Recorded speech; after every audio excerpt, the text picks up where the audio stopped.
All right, only a couple of minutes late. Let's get the Benny going. Sorry for the delay, everybody. Oh, geez. Been a pretty busy day in Chicago, you know. We've had memes to write. Lots and lots of memes.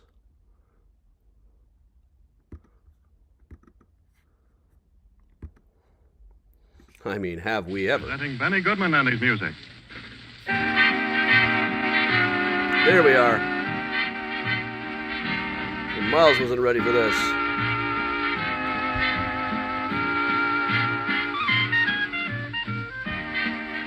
Evening, Jim. You all have the right title up, right? Chris, I'm sure we'll be talking about... We'll be talking about Pope Leo Malnati's all night, I'm sure. Hey, Miles.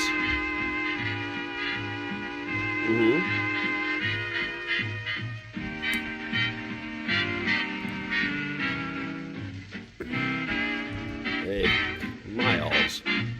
Hey, Donna. Benny Goodman, ladies and gentlemen, the man with Welcome the along, everybody. Big day for Chicago, after all. Hey, Jim. Hey, Cindy in Detroit. Hotel in Chicago. And first of I all, updated all of the greatest titles, hits, Blue Skies. but it still seems to be coming up on some things as dark as Underground Railroad. That was a couple weeks ago. Or a week ago. I can't even keep track anymore.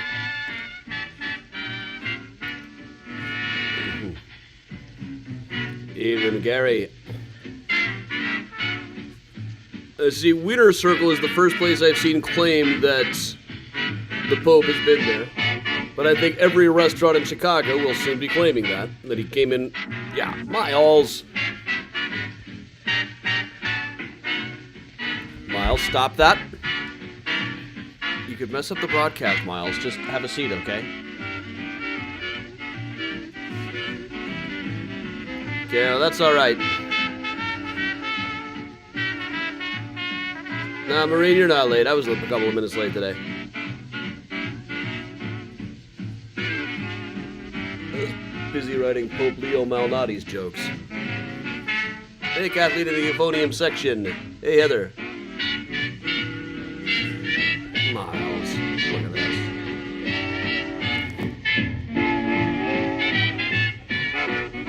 Hey, Megan. Hey, Marie, Kristen.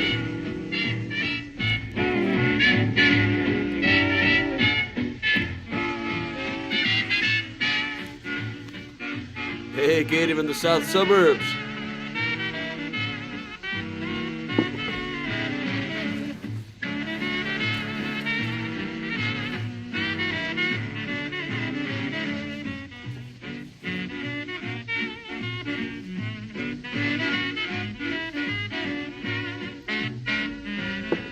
Miles says hi back, Julius.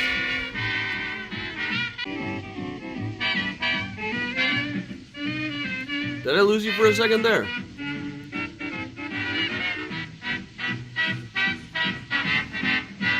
I had a thing saying I disconnected for a second there. Hello, Eileen.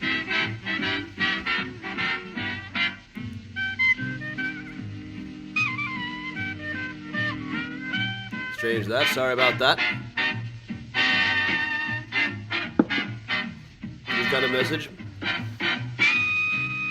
Feed stuttered. Might have been a Miles thing. I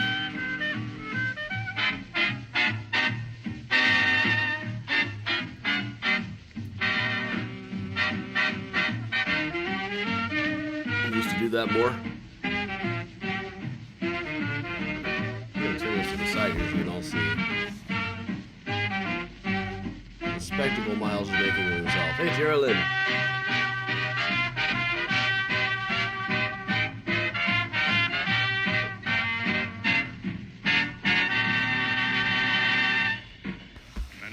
Hey, Diane. Lord, singing With All My Heart.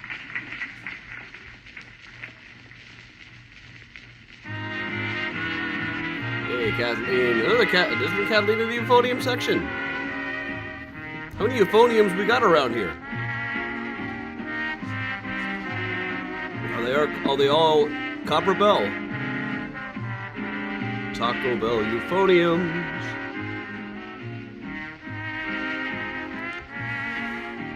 Hey, Grandma Belle. Hey, Heather. Hey, Mary.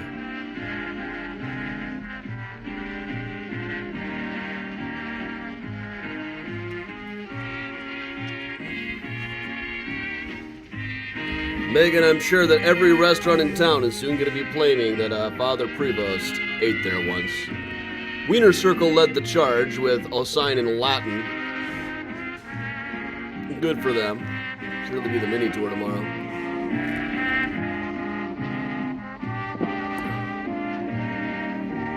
Hey, Janice in Eastern Iowa. Miles.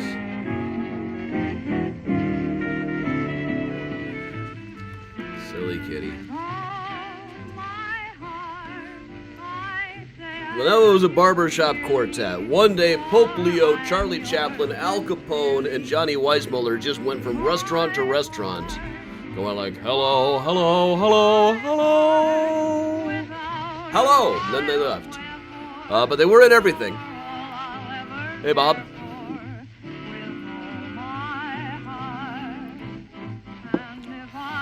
Yeah, Wiener Circle put up a sign saying he has eaten our dogs in Latin. It's entirely possible. I don't know how they would document this. I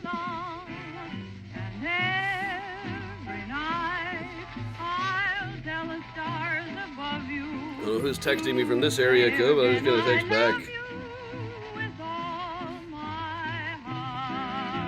Mr. Pope? Yep. Ketchup on a hot dog is now a mortal sin. God will hereby be referred to as the man on 5. Susan, I mean Pope Leo Malnati.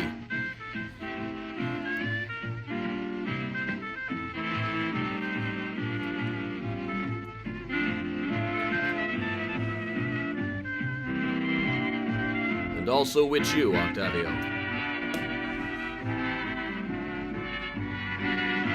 Go say 3 Hail Marys in the front room.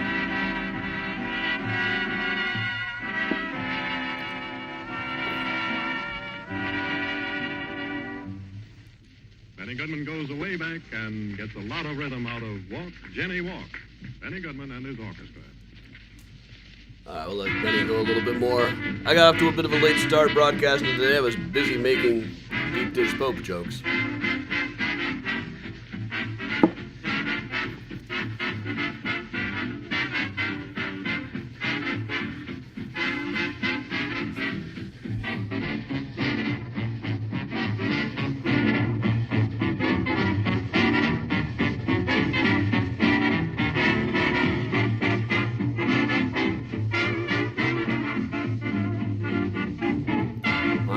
Miles. Aw.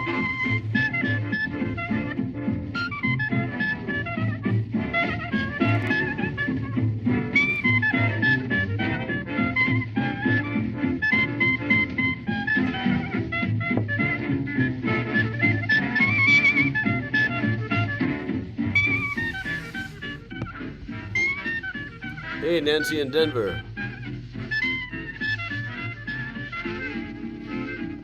Maureen, you were lost, but now you were found.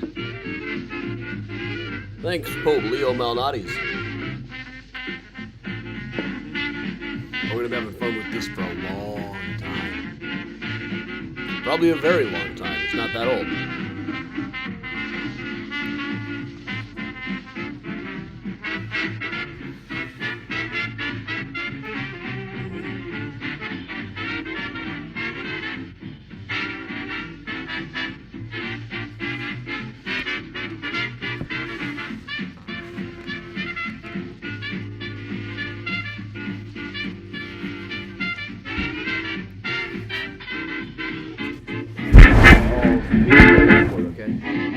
Stay off the keyboard. You already broke one computer this year. Didn't you?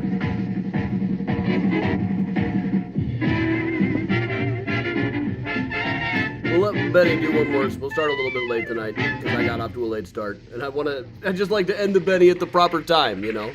Benny does one more tune after this. They all loved those bastards when they played by Benny Goodman. And now another one just in the same vein. Rosetta. Rosetta. We always end after Rosetta. Then we'll start properly. We still got a lot of Pope Leo jokes to make here. Chicago Pope jokes.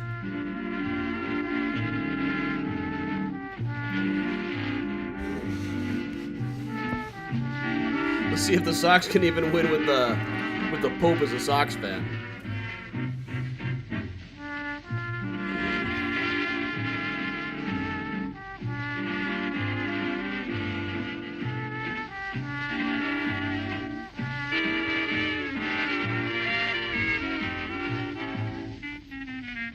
I've seen about 4 or 5 people make the same joke that Chicago is given as a Pope, a black president, and Michael Jordan, but not a quarterback who can throw for 4,000 yards in a season. How many times do we get a Chicago Pope? Probably just the once. Everything Pope about America, right?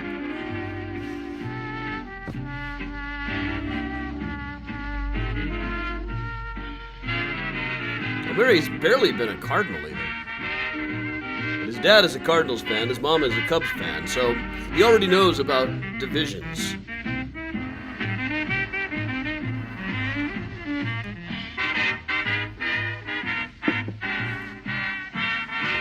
I'd love to know what made the conclave land on that guy. Wasn't on anybody's short list. Though the notion that it is considered a rebuke to Trump seems to be popular among experts on such things. He did just post a scathing thing about J.D. Vance. That makes 2 popes in a row have smacked J.D. Vance upside the head. Hey Diane, hey everybody, welcome along. We're going to start as soon as Benny Goodman finishes playing this song live at the Congress Hotel in 1936. Just down the road from Madison Street.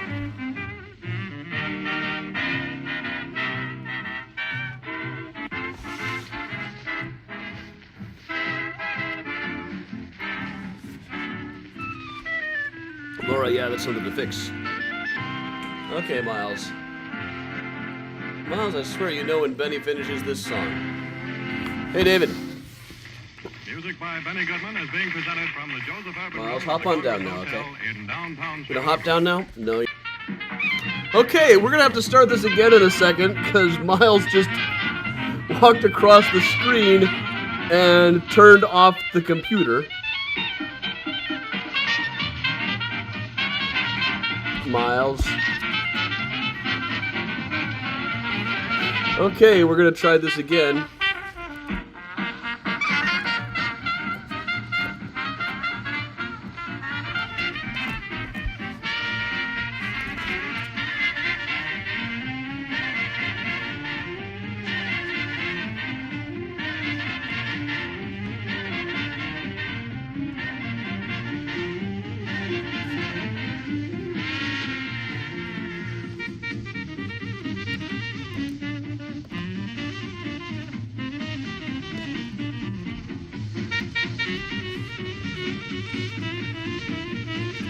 Miles, what have you done?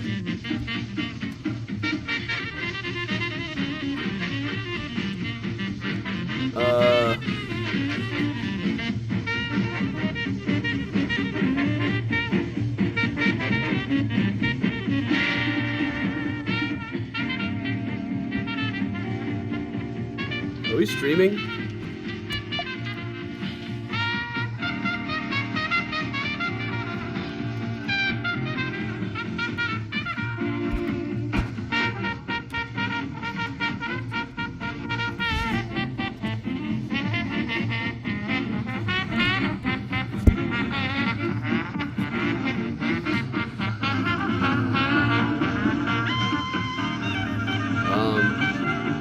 Are we on? Okay, you see me? I couldn't get the chat back up because Miles messed that up too. Do you still see me and hear me? Yeah, Miles walked right across the stream and hit stop streaming. That'll help anyway. Okay, I'm still on. Gonna give this just another second though to make sure I am. Ba-da-doo.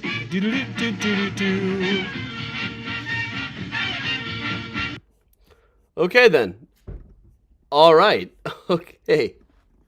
We are still on. All right, despite Miles' best efforts to thwart me tonight. Silly kitty. All right.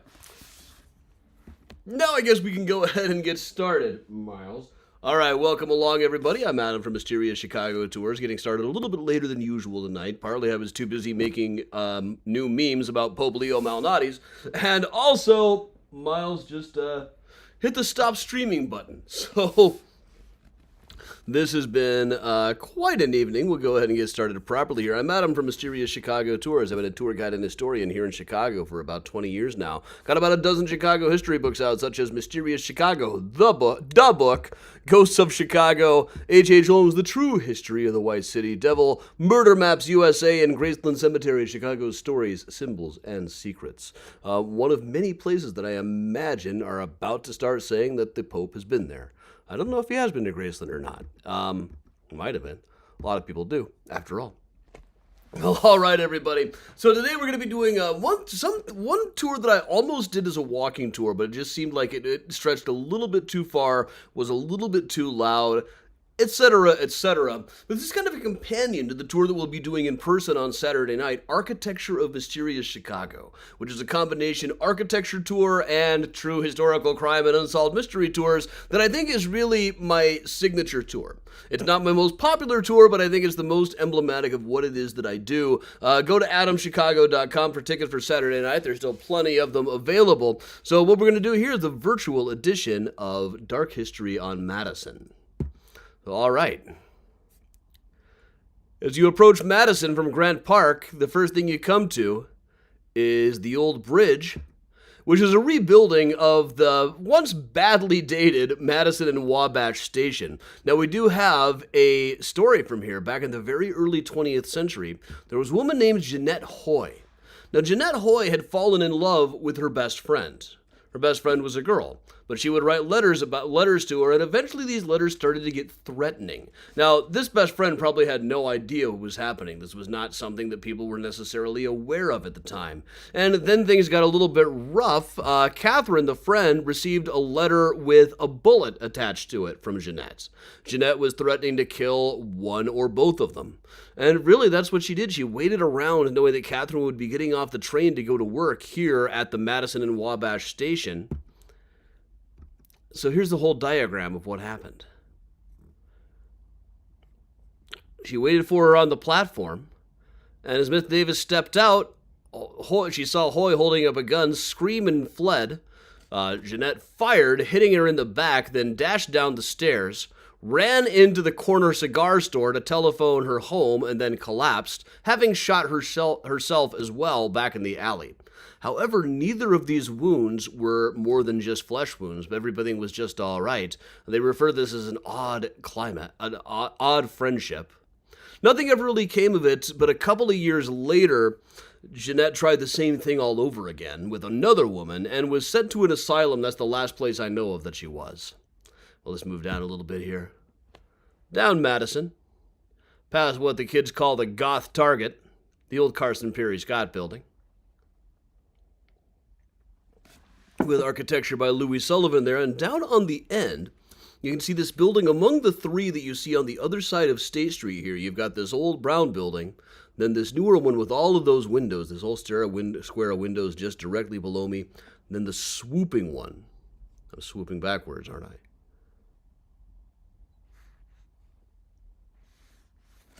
Just can't do this right.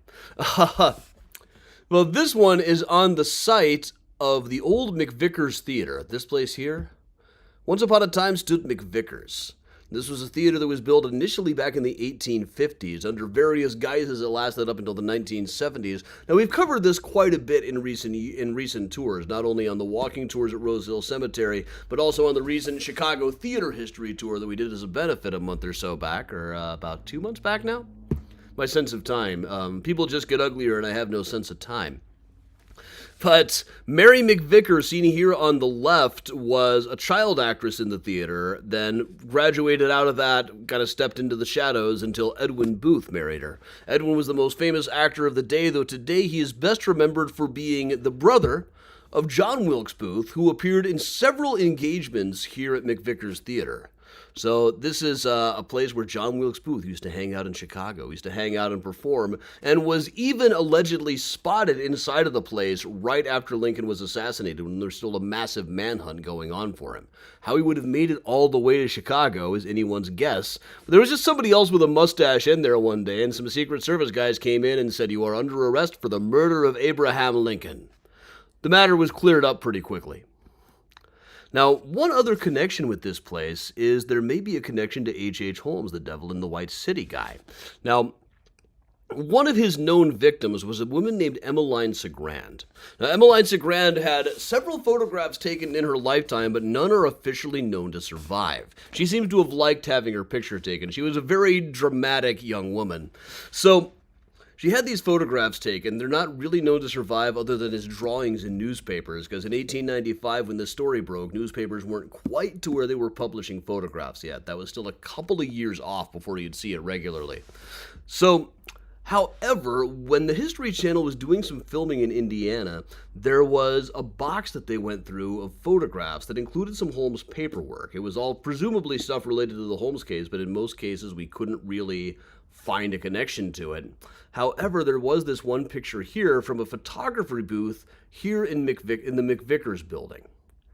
Stephen's photography, you can see McVickers down there. I have traced that Emmeline Cigrand did once visit a friend at the McVickers building. So this kind of looks like her. It's from a box of Holmes stuff. This could be her, but there's really just nowhere near enough data to know for sure. I wouldn't be surprised if it turned out to be her, just based on where the thing was found. But it was also found, like, there was a picture of a guy named Patrick Quinlan in there, but it wasn't that Patrick Quinlan. It was the wrong Patrick Quinlan. There was a Patrick Quinlan who had been a janitor at the Holmes building down on the south side. We'll let us move on. I'm not even sure if I'm really allowed to show that one. Oh, wrong button here.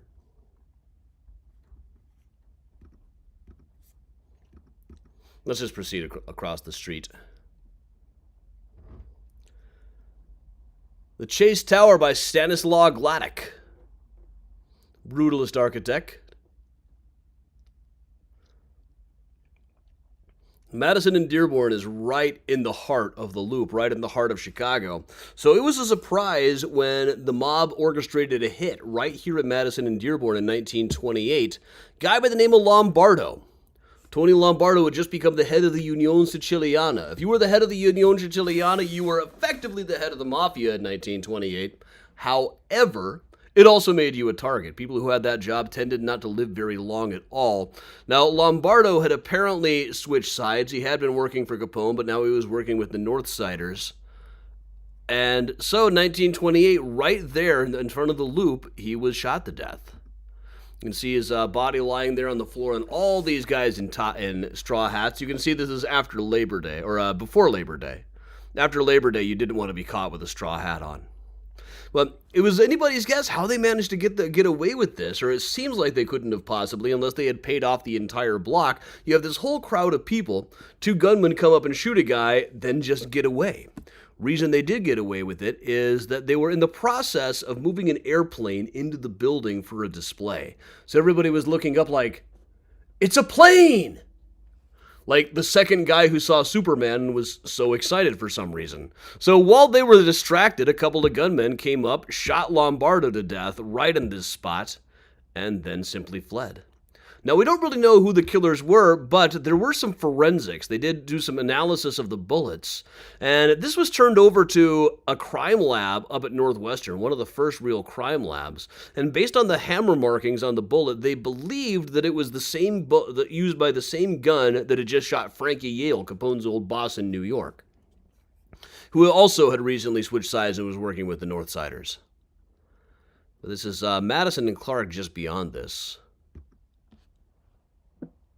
Just beyond is the site on the right of the old Morrison Hotel, a place that stood for a very long time, named after Orsemus Morrison, the guy who owned the land back when Chicago was brand new. One of the fanciest hotels in Chicago at the time, and later owned by his nephew, Captain E.W. Morrison, shown here with a couple of girls that he had adopted.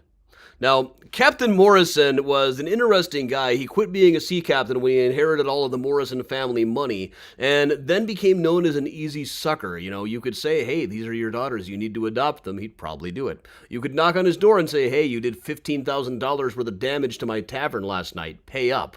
He wouldn't remember where he'd been the night before, so he'd probably pay up.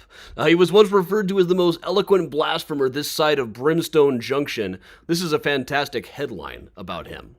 You can see they couldn't really repeat too much of anything that Captain Morrison said in the papers. When asked if he was indisposed, beep, beep. Old man Edward W. Morrison, the millionless millionaire, so-called because he had $1 million, but the family had stopped him from spending any of it, came to the door of his ramshackle frame house, which would have been right next to Hull House, and said, "Sick hell, I'm just as spry as I was 20 years ago and just the same as I'll be 20 years from now. I got a damn spell the other day."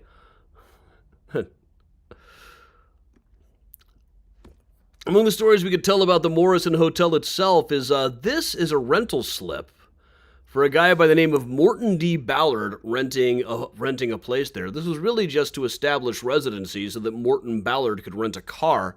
Morton Ballard was not a real person. It was one of the aliases that Leopold and Loeb dreamed up after making the decision to kill somebody. Their idea was, there's a lot of different versions of the story, but they apparently decided to commit the perfect crime for reasons depending on who's telling the story, really. But to do this, they needed to rent a car in which to carry out the murder, so they rented a room here at the Morrison Hotel and held onto it just long enough to establish residency so they could go and rent this car. And one other thing, from here, 1901, about 20 years before Leopold and Loeb, right across the street was this old building that collapsed. We used to have a lot of water towers on top of buildings. It was supposed to be, in case of a fire, we'd have a source of water to put that fire out. You still see some of them here and there. Problem is, these buildings weren't necessarily built to accommodate water towers. So in this case, the water tower up top, the wooden tank, crashed right through the floor. Through the 6th floor, the 4th floor, the 3rd floor, skipped to the 5th, down to the 2nd, and all the way into the basement. Crash. Proceeding one more block down. We're going to come to an area here where a lot of the newspapers used to have their offices. There was the Chicago Herald, the Chicago Record, Chicago Daily News was pretty nearby to here. Chicago Times was right here. Pretty much all of them. The Chicago American, most of all. That was the one that gave rise to the phrase the Madhouse on Madison Street, as they called the office. But right around behind these buildings, in the alley that goes alongside this, and this is how it appeared back in the early 20th century, Thompson's restaurants were everywhere then. But right in the middle of it was Newsboys Alley. This is a posed photograph of Newsboys by a photographer named J. Ellsworth Gross, who loved taking newsboy photos. Most of his stuff is now lost, but when he became indisposed, he just had a recreation of the alley painted in his home studio and would have newsboys come over so he could still take slice-of-life newsboy photos. Now, the newsboys, of course, were kids who sold newspapers for a living, a great many of them unhoused. These were like 10-year-old kids who were effectively self-sufficient. They were probably the most diverse group in Chicago, but that's not to say that they were necessarily what we would now call woke. They all had nicknames, and most of their nicknames were horribly offensive. There was a kid named Waffles, so-called because of his smallpox scars. But here they are doing some cockfighting. They gambled on everything constantly. But a lot of the early gangsters started out as newsboys. The newsboys started getting organized in what was called newspaper sluggers. These were groups paid by the newspapers to make sure that newsies for a certain paper got prime locations, to make sure that newsstands were prominently displaying certain papers, and people got killed in this. Dino Banyan is said to have started out as a newspaper slugger. James Reagan started out as a newspaper slugger, ended up being a gangster all the way through the 40s when he was killed. Not a lot of newspapers reported on this stuff, because this was them doing things underhanded. Only the papers that couldn't afford to hire newspaper sluggers, like the Daybook, did this. And this one specifically mentions a couple of people, like Mossy Enright is often listed in these early articles about sluggers, but also Spike O'Donnell Was later held for murder. A lot of these guys, they kind of became like the minor league team from which the mobs would recruit their people, all under the watchful eye of Mr. Annenberg. Mr. Annenberg himself later said, Colonel McCormick said that about 27 people were killed in battle over the course of the 1920s. Eventually, Moe Annenberg of Chicago bought the Philadelphia Inquirer, sentenced for tax fraud by the same judge who sentenced Al Capone for tax fraud.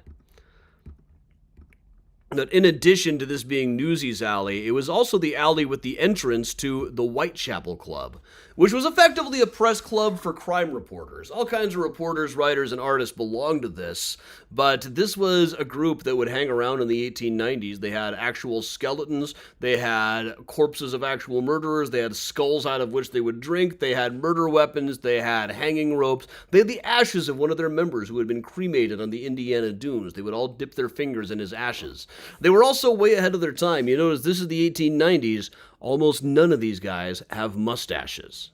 There's nothing in the world as popular today as mustaches were in the 1890s. These guys just didn't, for the most part, didn't happen to wear them. Except for a couple of guys who just didn't want to stand out that much. It very much looks like either a light ring or a toilet seat there on the skeleton there, doesn't it?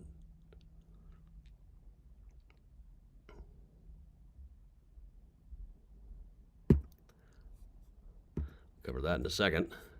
Move down just a little bit further to Wells Street. Now, in Wells Street, back in 1857, there was a man named Thompson who was stopping in town with a 16-year-old ward of his, Samuel Gans, who had lived as an apprentice since he was 2. Now, Samuel Gans was free. He wasn't enslaved. They lived in Pennsylvania, but rumors circulated that this guy Thompson was going through with a kid that he was taking into slavery.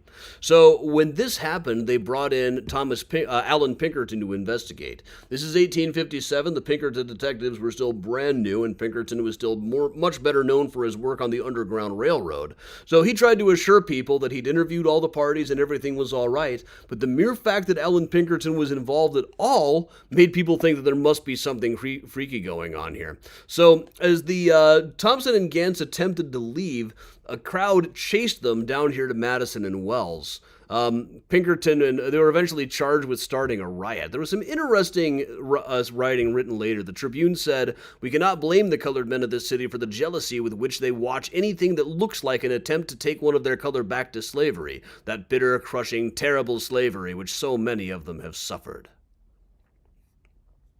Now, Gans himself ended up giving a small talk saying, "Nope, I'm not enslaved, I'm free, I'm just an apprentice." But this was still the Tribune's response. Well, who can blame them? And while we're here on the subject of Madison and Wells, in 1931, Eliot Ness chased a beer truck around. Eliot Ness is the guy from the Untouchables. There have been a lot of Untouchables jokes mixed in with the Pope Leo Malnati's jokes today. So he chased down a beer truck run by really the Bugs Moran gang. A couple of blocks away, they had an office that they said was the Acme Seamless Tube Company. There was no Acme Seamless Tube Company. That was just a front for beer running. I love that they actually used the name Acme, too. Such a good, so many Wile E. Coyote jokes here. I'm still hung up on Chicago Pope jokes, so I can't come up with any new Wile E. Coyote jokes today.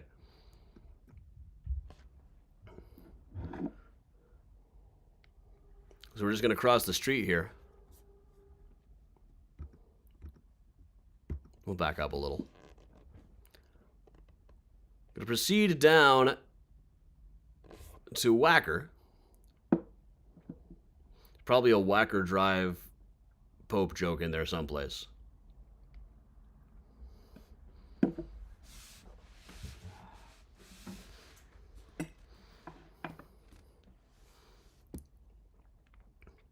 Right here, by Graham Anderson Probst and White, 1929, the Chicago Civic Opera Building, which always has the best message board signs in town. Here they're saying Opera, the original tortured poets department.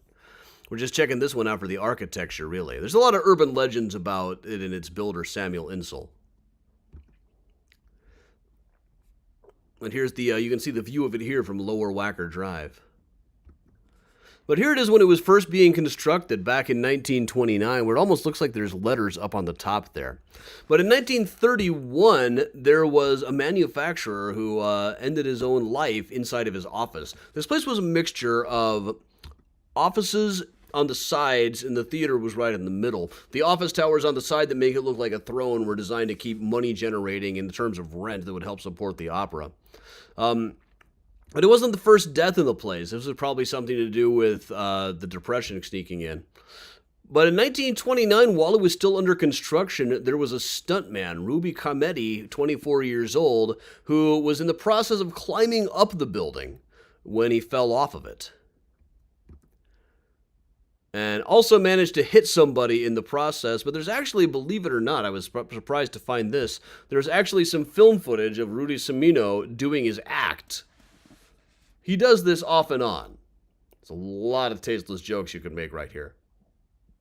But here he is. This is probably the Palmolive building,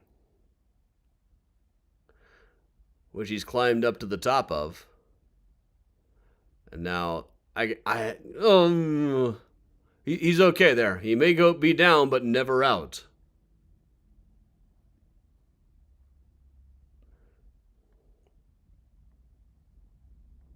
Love it that I'm showing the Getty Images watermark there, too. Is this classy or what?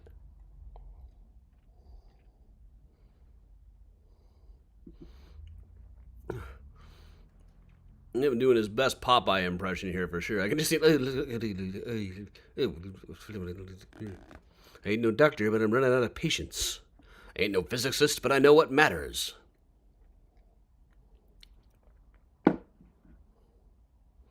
Yeah, that'll show him some spinach.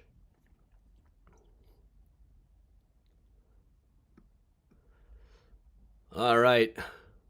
Right across the street from that, the Chicago Daily News building, Art Deco by Hullibert and Root, the rock stars of Art Deco,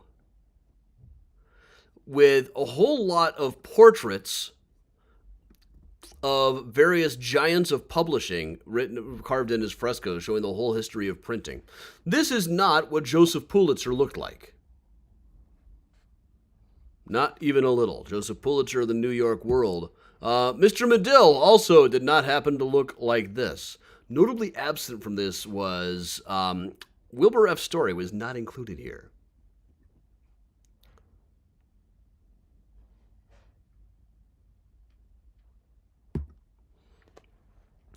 Proceeding a little bit further west, we get to Madison. We get to Clinton. Off in the distance there, you can see Klaus Oldenburg's Chicago Bat column that we talked about in the morning mini tour this morning, added in 1977 at a cost of $100,000. So Klaus Oldenburg is known for things like the umbrella statue in Des Moines, the clothespin statue in Philadelphia. At one point, he tried to do an Eternal Silence statue, like a 1,000-foot tall version of Eternal Silence that people would have lived inside of on the Magnificent Mile. Would have been absolutely awesome. I doubt I could have afforded such a place. So, at the time that it went up, though, it was surrounded by still cheap hotels. We're just getting to the area of Madison that used to be Skid Row. We'll see some more evidence of that in just a second. But right across the street from the Bat column, was a $4 a night hotel. And the reporter came and asked Gus, who was working the desk, what do you think of the new statue? He said, whoever designed that must have been hit with it. It received similarly mixed reviews at the time. A lot of people commenting there's $100,000. I can think of better uses for $100,000 than that. But, almost 50 years later, it is still standing. It never quite became a tourist attraction. It's a little bit further to the west. Not quite on the level of, like, the Bean. Partly, I think, because it's hard to get a selfie with this thing. It's hard to get your picture taken with it because it's just kind of too tall. But here is how this area looked looking backwards on the way that we have just come through. The Major Hotel, in fact, that is exactly the hotel that Gus was working at. So now we can see exactly where all of this was. So the Bat would be standing right about where this other hotel was, just beyond the Major Grill. And in the background, you can see the Kemper Insurance Building, which was the old Civic Opera building. But right about where the major hotel is now, there used to be a place called the Clinton House. Or the Galt House, which was happened to be on Clinton. As seen right here. So in 1891, there was a guy named George Painter living nearby with a woman named Alice Martin who was not his wife. That was fairly unusual at the time for men and women to live together before being married. He didn't work, spent most of his time drinking her money away. By all accounts, he was brutal, and she herself was having an affair with a guy named Dick, who also treated her brutally. Now, one night, neighbors heard screams, and several minutes after that, they heard George shouting, "Are all you people dead? Alice has been murdered." He said he had been at Schiller's Saloon, which is over at Madison and Canal. Later said that Dick was the one who did it, and Dick Edwards, her other boyfriend, had been seen walking into this hotel with blood all over his hand, saying he had just trimmed a woman on Green Street. Now, Altgeld didn't believe it was Dick who said that. It was just some other guy. Dick was a shooter, not a beater. Alice had been beaten to death. Painter was eventually hanged for this. Now, this is a drawing of the gallows that had been set up for him. You can see the little compartment in the back, which was said to house the hangman. The executioner's face was always well hidden. There was a lot of speculation about who the hangman might be. The jail physician later said there was never anybody in the booth. The thing that the jailer would do to give the signal to the hangman was actually the hangman operating the trap door. But Painter himself, on the scaffold, said, "If I killed Alice Martin, the girl I dearly loved, the woman I loved so much I would commit almost any crime for her, I pray this minute, my last minute on earth, that the eternal God will put me into eternal hell. Look here, gentlemen, if there is one man among you who is an American, I say to him his soul I say, see that the murderer of Alice Martin is found." By some accounts, it was. A guy by the name of Jack Cade confessed to it about 20 years later in 1914. And whether Jack Cade was telling the truth or not is hard to know, but just a few years later, when people were trying to get Sam Cardinella, allegedly the leader of a whole gang of criminals down on the South Side, were trying to spare him from the news, people brought this case up in court as an instance of a time when an innocent man had been hanged in Chicago. Things get weirder after this. Alice's sister was also shot to death. Also killed by her boyfriend, who then jumped out of a window.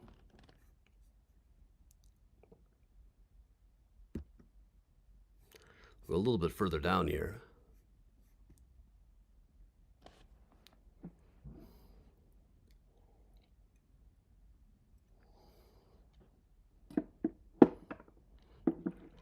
And then here at Madison, we get to where it really becomes Skid Row.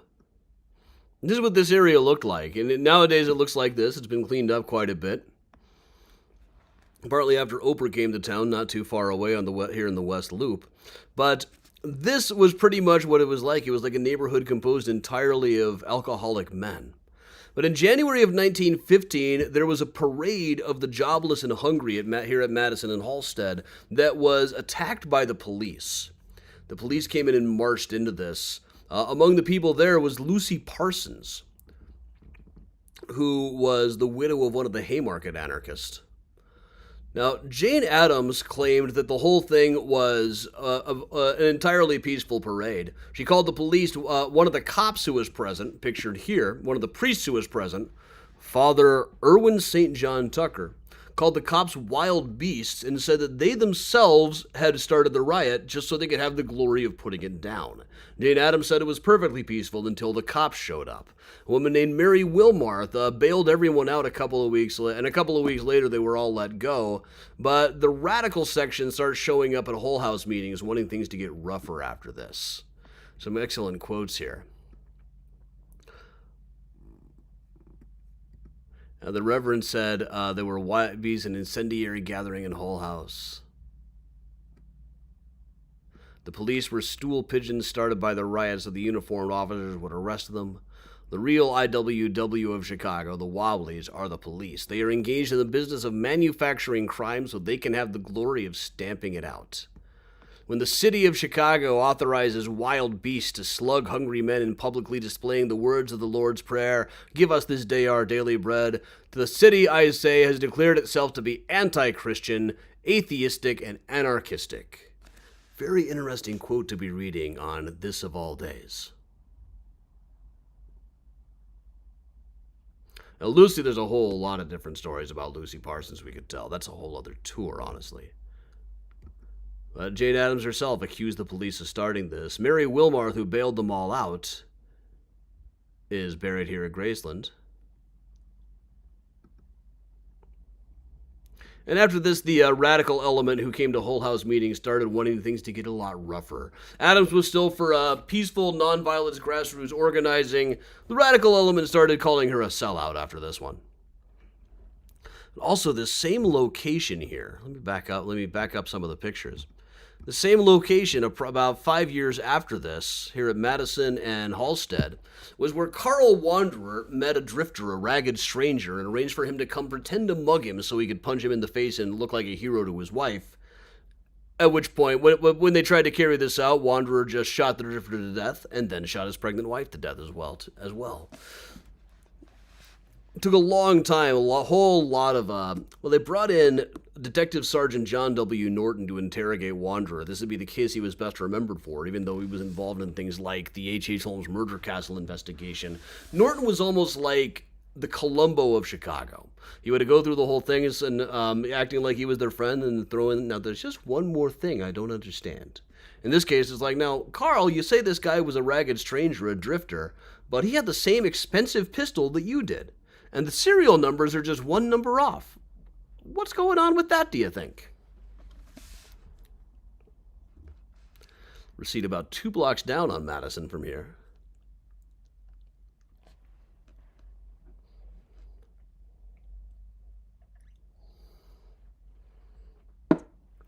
You're all doing me proud with the Pope Leo Malnati's jokes out there. It's only so often we get a Chicagoan declared the Pope.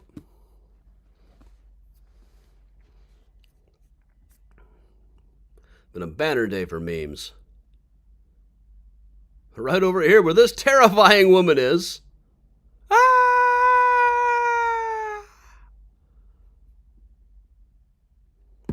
Was once the hub. Right about where the Jets Pizza is now, or the nail place next to the Jets Pizza, was the hub. This was a bar popular with counterfeiters and also grave robbers. This is Jack Mullen, is the proprietor. I love that there is actually a photograph said to be this guy. How would they know it was him? I'm not really sure. That's not the name on there. But it was in this guy's bar that a group of people came up with a plot to steal the corpse of Abraham Lincoln. Some years after Lincoln died, a counterfeiter went to jail. All his buddies got together and said, we got to come up with a plan to get him out of jail. Somebody overhearing said, oh yeah, well, I'm the boss of all the grave robbers in this town. I got a plan. Why don't we form a posse, go down to Springfield and steal the bones of old man Lincoln? Then we'll sell it back for a huge ransom amount and a condition of your buddy being released from jail. So they went down to this place. They opened up the sarcophagus that the coffin was kept in at the time, had the coffin about halfway out when one of the posse gave the signal and the feds swooped in. There have been some double agents working for these guys. All they could really be charged with was the attempted theft of a $75 coffin, but there you have it. Do I think the Lincoln Park Pirates would tow the Pope Mobile? I know that they would.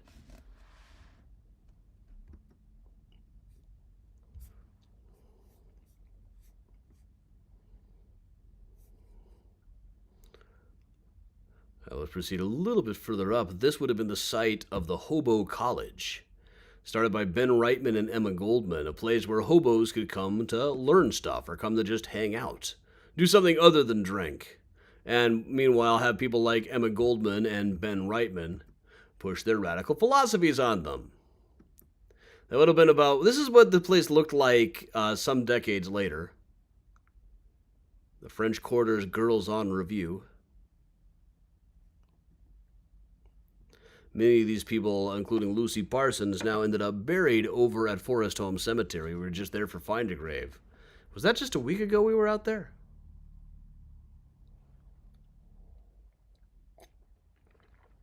No, that was a couple of weeks ago, but I have lost all sense of time these days. More so than usual, even.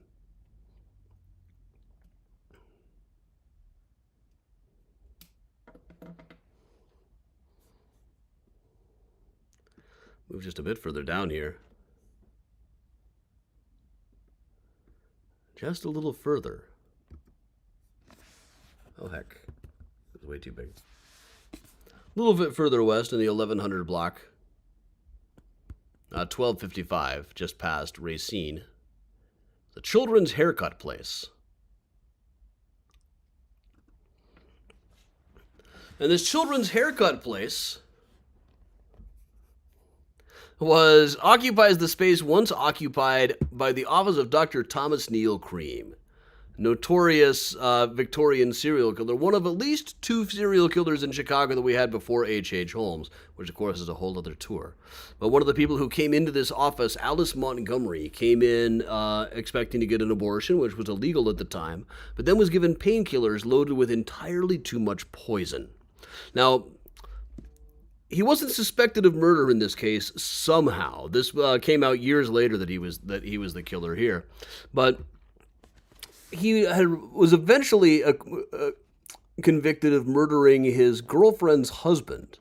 So this, which leads us to this fantastic gravestone out in Garden Prairie. You can just vaguely see the outline of the Freemason symbol on top of this, but down at the bottom, the epitaph: poisoned by his wife and Dr. Cream. Dr. Cream was sent to Joliet prison. Eventually, his brother pulled some strings and got him released and sent back to his home country. But then he went right back to doing the exact same thing he had done to Alice Montgomery, poisoning women who had come to him, and he was eventually hanged. Best remembered now because of the hangman would tell a story around the bar that Cream's last words were, "I was Jack the." Now, he could not have really been Jack the Ripper. He was in Joliet prison at the time of the murders, unless we want to get into stuff like replaced by a double, that kind of stuff. There's something right here where the sandwich shop is. Used to be a place called the West End Hotel, operated by a woman named Jenny Irons. Now, in 1894 and 1895, people were trying to figure out what had become of Minnie Williams, one of the victims of H.H. Holmes, who had been his girlfriend for a while. Jenny Irons said that at one point Holmes had stayed there, accompanied by Minnie Williams and the 3 Peitzel children, who were missing at the time as well. She said that he checked in under the name Mead. Holmes did, in fact, use the name Mead as a signature now and then. But how she would even have known what he looked like, this photograph hadn't really gone around, just drawings in the paper. How any of these people who said that they knew Holmes could have identified him is kind of hard to say. Well, let's just do one more really quick. We'll proceed down to United Center. And I am drinking some Jepson's bourbon tonight, the kind that was in a cognac cask.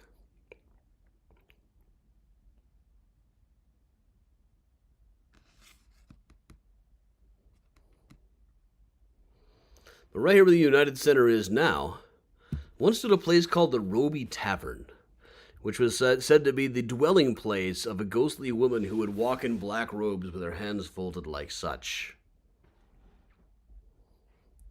Now, some said it was the ghost of a woman distressed by the fact that the first hanging bee in Chicago had been held on these grounds. Which it was not. The very first official hanging in Chicago had been down on the South Side Dunes, some blocks away from here.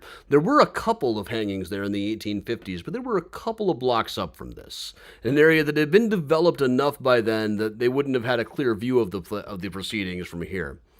Well, not that bad of a view, but not that clear of a view either.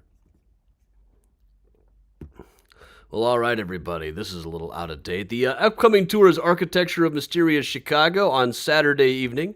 Thanks along for popping in on this banner occasion for Chicago. I'm Adam from Mysterious Chicago Tours. We will just hang out like we always do. Thanks, everybody. Here's Benny.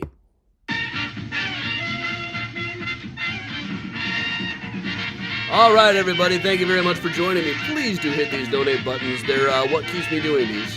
I like you guys and all, but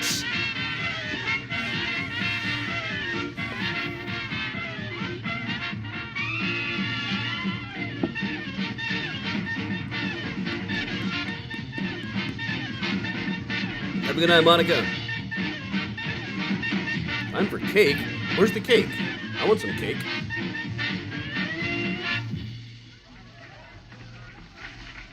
And that Jeannie, that's great. That was the bugle call rang. I'm with the Catholic school group tomorrow. Oh yeah, I can't do Find a Grave tomorrow. I'll be out with the Catholic school group.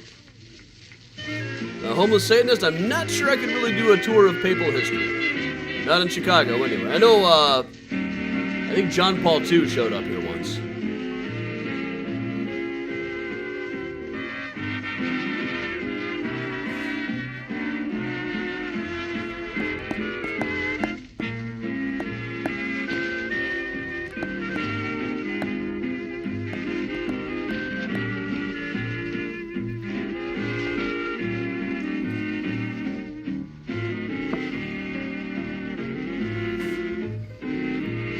Timothy, I'll keep on showing up, but please keep hitting the donate button.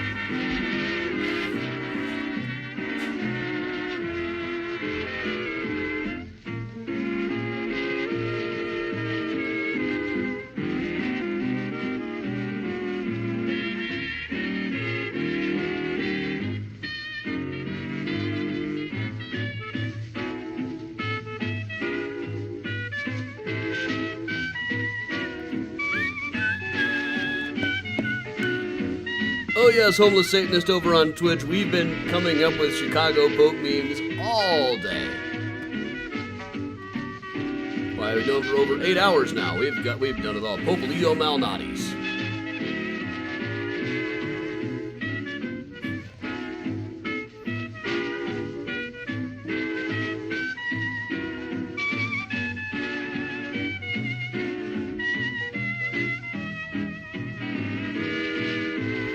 Good night, Wolfie. Be yourself. Or be Mozart.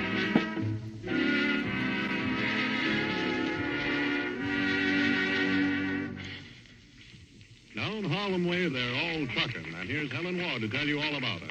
Trucking. Good night, Homeless Satanist over on Twitch.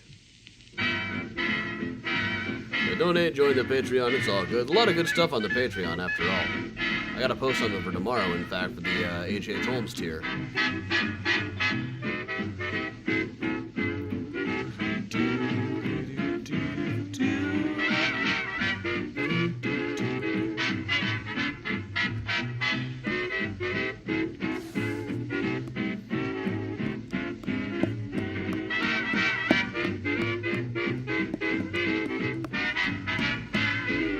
Kathy, I got no data for you on that, but I'm sure that every restaurant is about to claim that he was regular.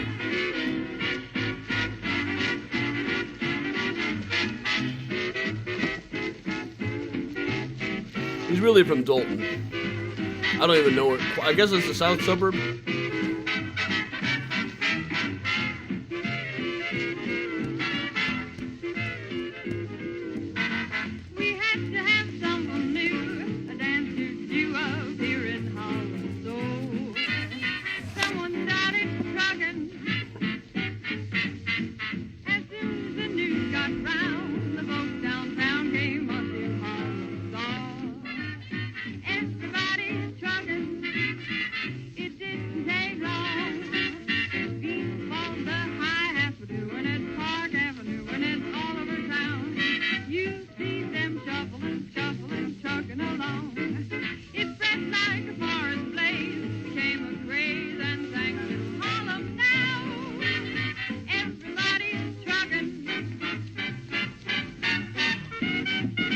Southeast of Tinley. There's life beyond Tinley? There's stuff even further south than Tinley?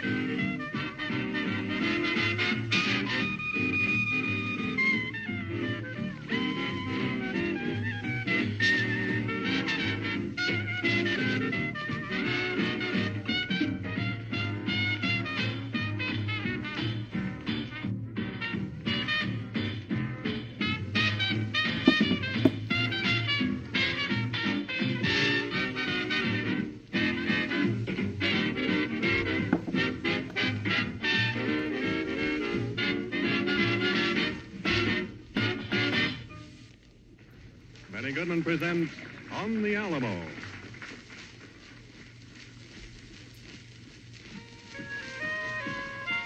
We're going to need to get the Pope to give us a definitive list of every place he ever went in Chicago for real. Every restaurant, every institution, we're going to need a list of all of them. So a lot of people are about to claim him. Just a lot.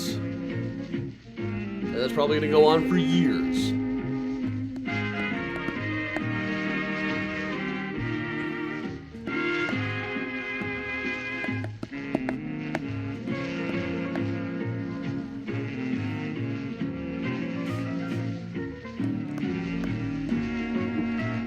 But by fall, we'll probably have enough for a Pope tour. I don't know how badly you want a Jude run of those, but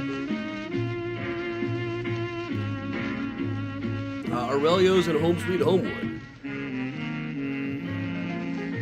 From the old oven, of course.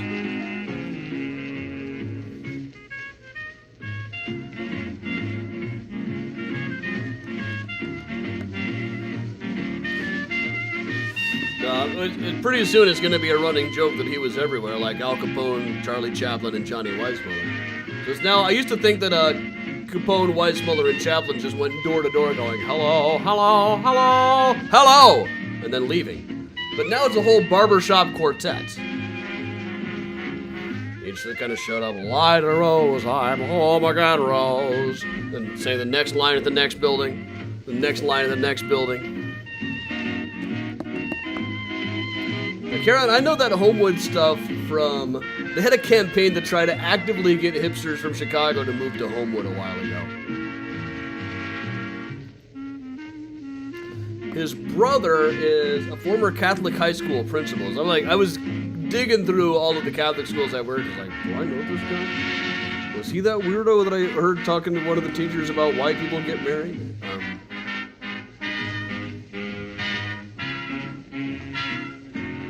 Hey, Hero Maniacs over on YouTube and Rihanna on Twitch. We're in the post-show hang right now.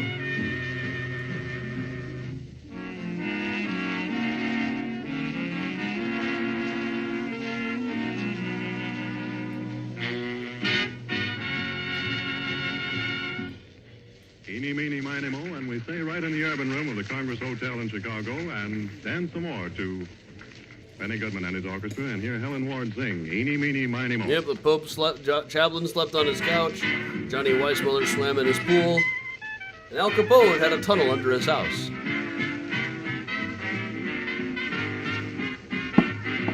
He was born in Chicago and he went to school in Hyde Park for a while.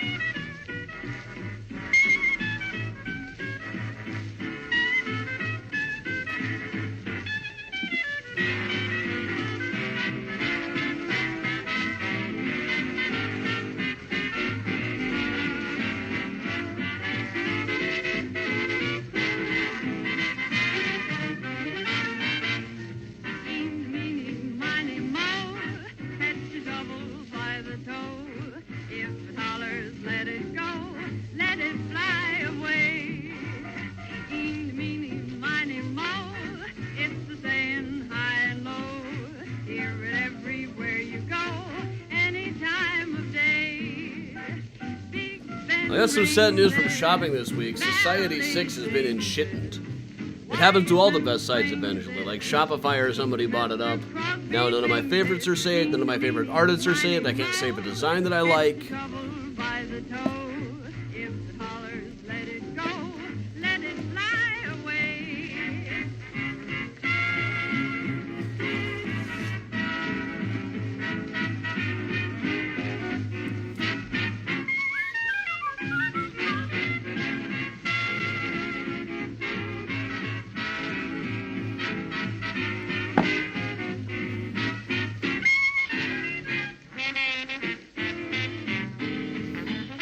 Karen Ford Rose, our resident Debbie Downer. Hey, Karen. Taylor Swift.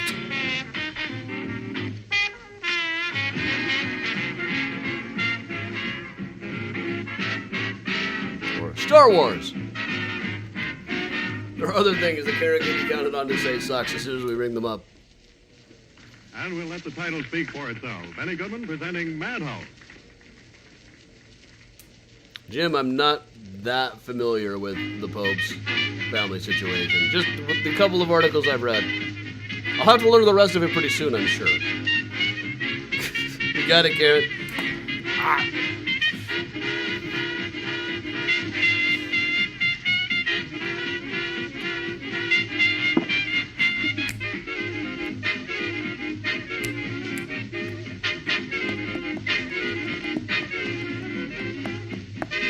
I'm definitely going through all of my old school stuff. It's gonna be interesting having a Catholic high school here tomorrow.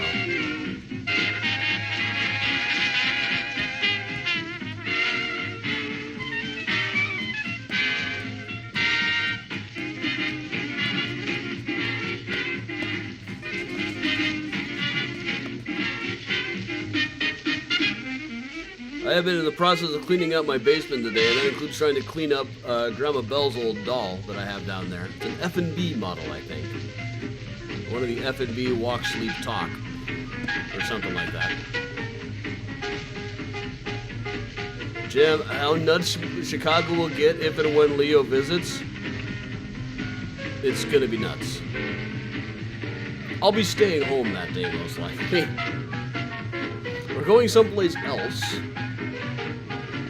Anywhere fun with the school group? A lot of the usual places. Comedy Sports, Skyscraper Observation Deck, Navy Pier, the zoo. I'll show you a picture I got with my last school group. Zip back towards it a bit. And find it.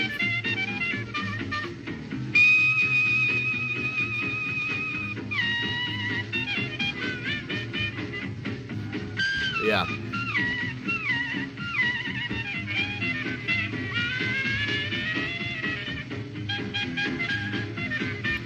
Almost there.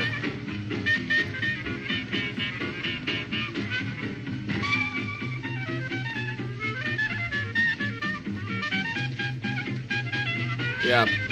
So I was at Medieval Times with this group, and I got a picture with the horse's ass. So people can say, hey, oh, man, look at that horse's ass. Oh, and Adam's in the picture, too. Oh, there's a horse butt, too. So I got that. I screwed up that whole joke.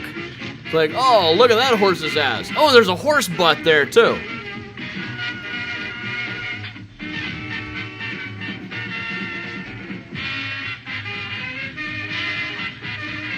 What if he visits during Lollapalooza weekend? That'd be a blast.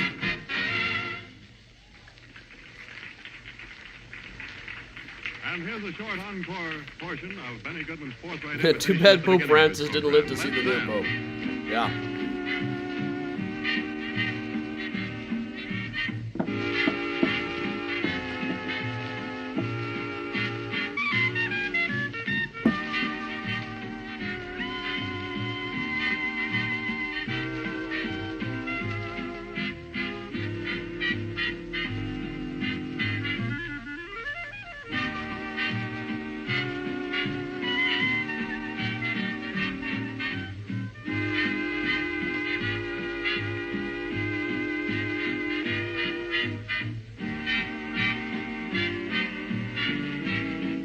Been presenting the music of Benny Goodman and his orchestra from the Joseph Urban Room of the Congress Hotel on Michigan Avenue in Chicago. This is the National... All right, that is Benny stopping. So quick plug again, AdamChicago.com for tickets to the Architecture of Mysterious Chicago tour Saturday night. Yep. Gonna be a really cool, entertaining evening. Hope everybody can come on out for that. Thanks, I'm Adam from Mysterious Chicago Tours, telling all of you to stay safe, stay strong. May the Italian beef abide with you all. Have a good night, everybody. Big day for Chicago.